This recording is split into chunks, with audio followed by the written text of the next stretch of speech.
Hey, so this is Sturdy McKee. I'm here with Marc Stewart of Johns Creek Physical Therapy. Um, we're going to go through a little bit of a case study of what's happened with him and his business over the last couple of years. And just before we start, I got some feedback. If I'm looking down, I'm taking notes. I'm not ignoring Marc or you. I'm just writing a couple of things down so I can follow up and ask follow-up questions. But Marc, tell us a little bit about when you started your business and how long you've been doing this. Okay. So we opened up in 2003, which means we've been open for 16 years now. We opened up in October, and I've predominantly always been a single location business. We are located in the northeast side of Atlanta, in a suburb called Johns Creek, and our business is called Johns Creek Physical Therapy. Cool, cool. So, like many business owners, I wanted to go back to what you were thinking, what you were going through, maybe a year and a half, 2 years ago or so, before we started working together. So, recently I've been exposed to the fact that there's all sorts of coaching, training, classes. For years I've gone to continuing education to try to learn how to treat knees better, how to treat the back in a different way. But I had really no clue that there were opportunities like this out there for us as business owners. And so through another course that I was doing, I ended up meeting you in San Diego at function. And then I actually heard you on a podcast with someone else. I don't know, probably a few months later. So the opportunity came around for us to, you were offering intro to course, and I said, heck yeah, I'm going to sign up for that. Where were you business wise and in your mind space or headspace before this? Were you just trying to learn from anybody and everybody? Were you Yeah, I would say that I refer to it as being in a state of sponge mode, and that I was soaking, from all different sources. But I didn't really have anything in my mind. I didn't have an objective that, hey, I'm going to sign up for this course because I want to accomplish A, B, and C. I signed up for the course because I thought, well, I'm sure this is going to be helpful. But just kind of in some way, but not with a specific. Yeah, I didn't have a specific goal in mind. Okay, so after that kind of sponge mode and not a super clear direction or what have you, what did you do to change course? Well, one of the biggest things that, you and I have talked about this before, but one of the biggest things that I heard you say before we started working together was you talked about, you were the guest speaker on the podcast, and you talked about the fact that in your business at San Francisco Sport and Spine, you started looking at the cost of doing business, the cost per visit. And so for me, that was, I'd always track metrics, visits per referral, visits per week, referrals per week, all those sorts of common metrics, but those are on the income side, and had never really thought about looking at what's the expense side. I really just kind of looked at the end of the month, was there a profit? And, for the most part, there was. But when I heard you say cost per visit, I mean, it's like a fire got lit under me in terms of, oh my gosh, I got to know what that is. I got to figure out how to measure that. And as I did, and I realized that, our cost per visit was, say, you can see this on the screen, make sure, right here, we had some insurance plans that were reimbursing us down here. And, so obviously the thought-provoking thing is, why are you taking those? And, thought about it and stewed on it and festered on it. And we talked about it here in the office. I got all of the staff involved. And I think the thing, I had a couple of them come up to me and say, the question that you asked that was really like the defining moment was, I had two ladies working with me at the time. Both of them had two children. And I said, would you come to work for me? Or I said, if your daycare was $15 an hour per child, right, would you come work with me for $20 an hour? And they were like, no way, and I said, okay, well, that's essentially what we're doing when our cost of doing business is here. The insurance wants us to take this. And so my model in my clinic is not set up on a volume. It's really set up to deliver high quality care. And you can't do that with what the insurance companies were paying. And so after a long time of chewing on it, we decided that we would no longer accept those plans. Mm-hmm. So we essentially told them to stick it. Right.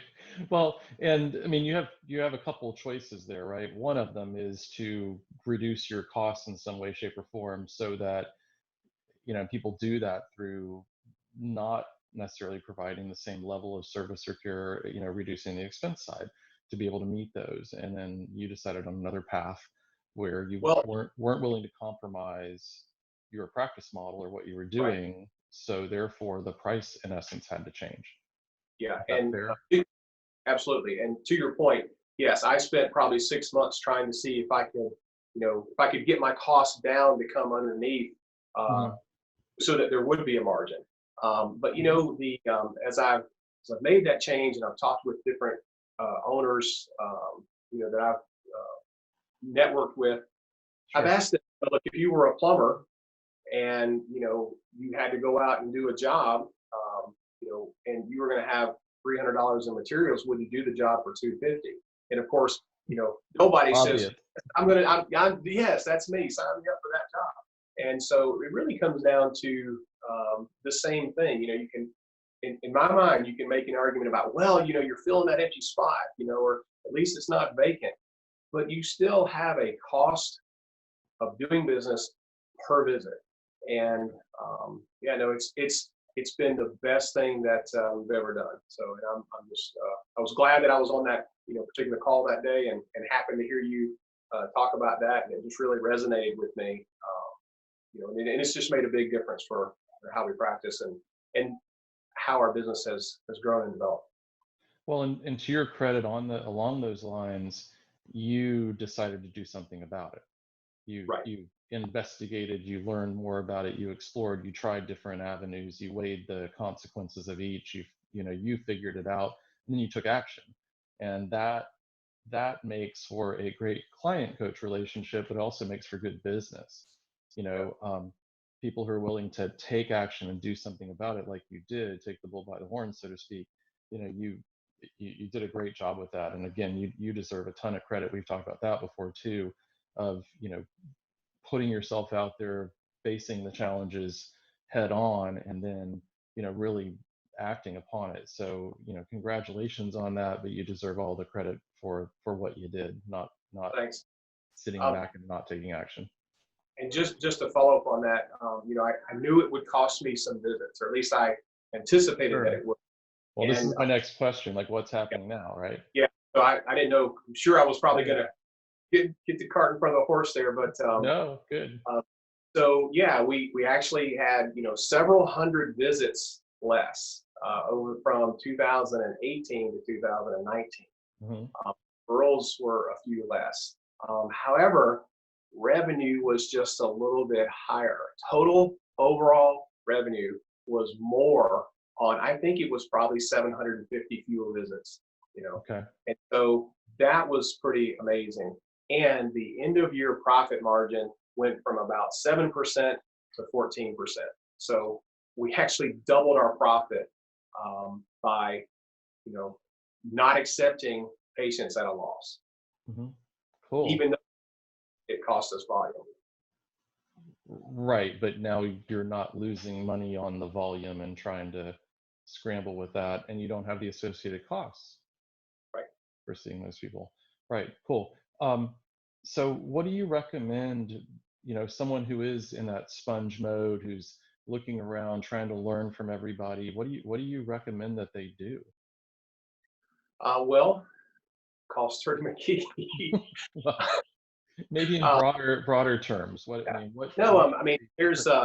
There's just all sorts of opportunities out there in terms of there is coaching, there is mentoring, there is training. Your small group that you have, your Focus Forward starter group on Facebook. That's actually a great place that people can go and ask questions. and kind of, start connecting with some of the other people across the country. I've seen a few times where people have said, hey, who's seeing this? And, someone from Texas chimes in, someone from New Jersey chimes in, someone from, the Northeast, the Northwest. We'll get people from Florida, making a comment. So that's really cool to be able to connect with other people that, you don't even know. So, and I've actually formed quite a few friendships with people all over the country. No, you have? A little bit. So funny. But yeah, so connect with others, start to set some kind of direction. I heard you earlier talking a little bit more about kind of the structure around it. So yeah, and I think probably the better answer is, and you alluded to this when you were asking me earlier, if you know where you want to go and set a goal, and that's one of the biggest things that I kind of picked up from as you and I have gone through the small group class that I'm a part of, is, it doesn't necessarily start with a goal, but somewhere in there you have to define what is your goal. Okay, where is it that you go?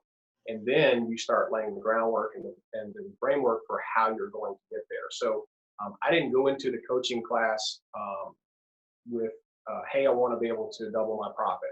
Now, you make that claim and you make that, I'm Stewart McKee, I'm a business coach. I help people free up their time and make more money. And I mean, sure, anyone can say that, and some people might, oh yeah, whatever. But no, I mean, I'm a living testimonial that absolutely has happened.